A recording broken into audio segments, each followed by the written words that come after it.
Hello, ici Julien, le capitaine de Pilotine, agence WordPress et partenaire HubSpot. Et aujourd'hui, je vais vous emmener dans la version ticketing et service client de HubSpot. C'est parti!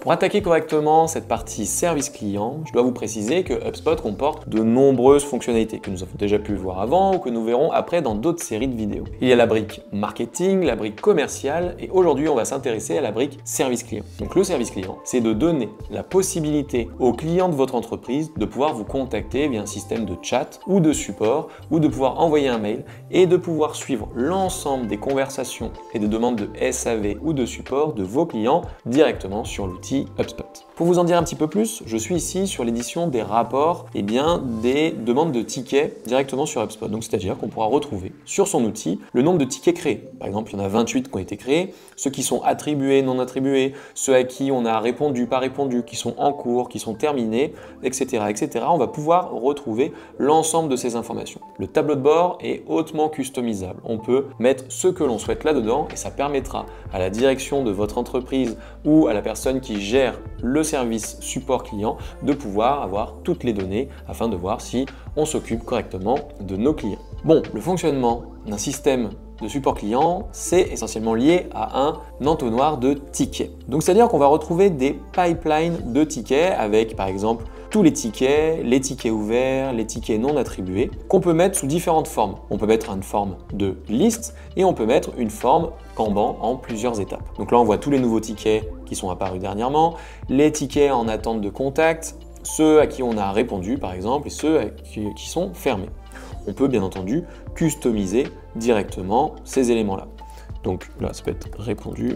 Et ici, par exemple, fermé, ce qui veut dire que la demande est close. Donc répondu, ça serait en attente du retour de notre contact. Donc on va pouvoir retrouver tous nos tickets ici. Si je clique sur un ticket, on va pouvoir retrouver les éléments du ticket. Qui nous a envoyé cette demande, quel est le contact, quelle est la demande, et on va pouvoir retrouver dans les activités, la partie par exemple ici c'était chat en direct. C'est vrai qu'on peut récolter les demandes depuis différentes sources, c'est ce qu'on verra juste après. Mais là, quelle que soit la source, on aura soit le message, si ça a été envoyé depuis l'email, soit on va retrouver les échanges du chat, soit on va retrouver tous les autres éléments si la personne a juste envoyé un email ou est passée par le portail client. Donc on va retrouver le numéro du ticket, la description du ticket, on va pouvoir mettre des tâches, des réunions, on peut attribuer ce ticket à quelqu'un d'autre, on peut le lier à une entreprise, à une transaction, on peut insérer des pièces jointes. Bon, en gros, on peut s'occuper correctement du ticket de demande d'assistance ou de SAV de votre client pour pouvoir lui apporter le meilleur soutien et le meilleur support possible. Il faut savoir donc du coup, quand on va dans la partie ici boîte de réception, qu'on peut récolter nos demandes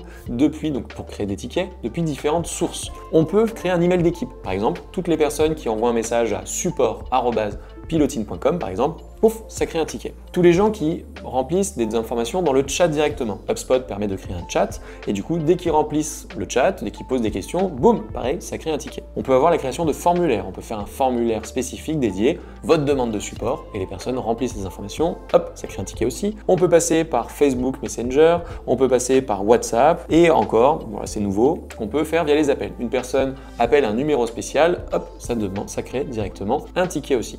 Et tous ces éléments vont venir se centraliser dans notre base de support client et de service client sur HubSpot.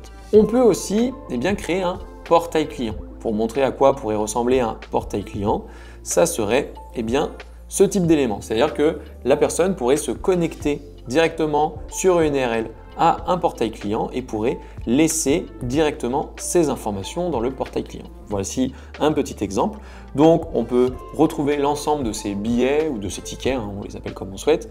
On peut se connecter, se déconnecter et quand on clique sur un de ces tickets, retrouver l'historique de la conversation entre le client et l'entreprise qui va assister son client. On peut joindre des pièces jointes, etc. Là, vous pouvez créer un petit portail client qui va permettre à vos propres clients de pouvoir retrouver l'ensemble des demandes qu'ils ont pu effectuer avec leur ticket ou sur le portail client. Donc ça, c'est le portail client et vous avez aussi dans la partie service client de HubSpot, la création d'une base de connaissances. Si on regarde un peu à quoi ça peut ressembler une base de connaissances, ça serait ça. Sur votre site, par exemple sur votre site WordPress, on pourrait faire un onglet SAV et quand on clique sur SAV, ça nous envoie sur une URL HubSpot où on va retrouver un titre, un champ de recherche pour pouvoir taper tout ce qu'on veut dedans, taper comment créer une section sur Piloblox par exemple. Et on va pouvoir organiser tous ces éléments par catégorie et retrouver en fait une énorme foire à questions.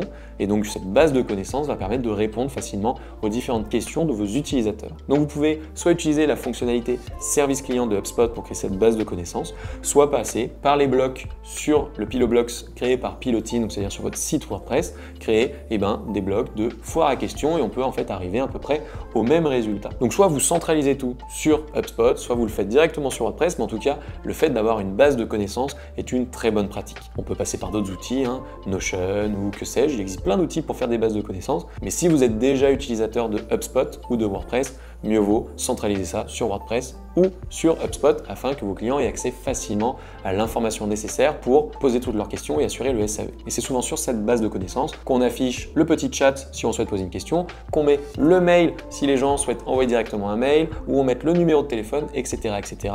Et quel que soit le canal où la personne fera sa demande, boum, ça viendra se mettre directement dans notre pipe de tickets sur HubSpot, c'est-à-dire ici, et après, un opérateur chez vous pourra recevoir la notification pour apporter tout son soutien à votre client qui a besoin d'aide. Voilà, c'était la petite démonstration de la partie service client de HubSpot. Si jamais vous avez la moindre question, vous avez besoin qu'on fasse une démonstration ou qu'on regarde comment l'adapter par rapport à votre problématique, par rapport à votre challenge, avec grand plaisir, n'hésitez pas à nous contacter et on se fera un plaisir de pouvoir faire cette démonstration. À bientôt!